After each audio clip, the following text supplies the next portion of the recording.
The most important funeral I ever attended wasn't for someone who died. It was for a version of myself. And until I buried that version, my life never changed.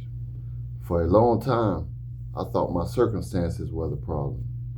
I thought if I could just get more money or more opportunities or more support, then everything would be different. But the truth was, I kept wanting a different life while protecting the habits that created the life I already had. See, I wanted success, but I was holding on to excuses.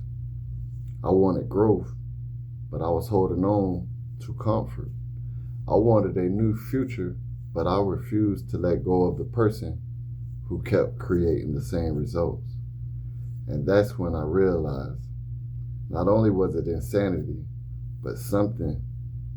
I realized your next level doesn't always require a miracle. Sometimes it requires a funeral, not for your body, but for your excuses, for your victim mentality, for your procrastination, for your old self, for the stories you keep telling yourself about why you can't. See, I know what it feels like to be stuck. I've slept on sidewalks. I slept on concrete floors. I've made mistakes that landed me in prison. I've chased the wrong things.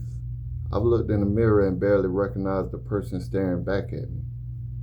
There were moments in my life when it would have been easier to blame everybody else, like my circumstances, my past, even other people. But eventually, I had to face the truth and take accountability and accept that nobody was coming.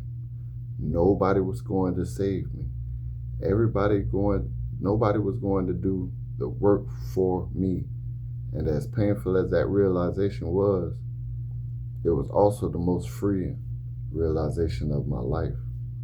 Because the moment I stopped waiting for someone else to change my life, I finally started changing it myself. See, the old version of me had to die.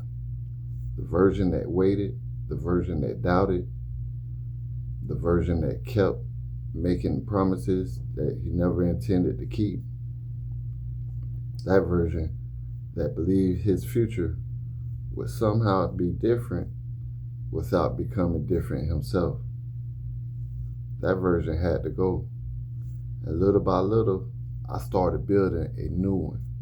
Not overnight, not through motivation either, and not through luck, through decisions, through discipline, and through taking responsibility for my life, one choice at a time, one day at a time, and one step at a time.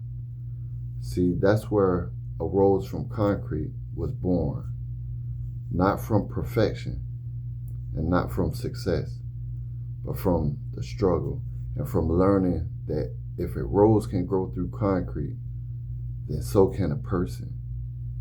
In the dedication of my book, I wrote these words.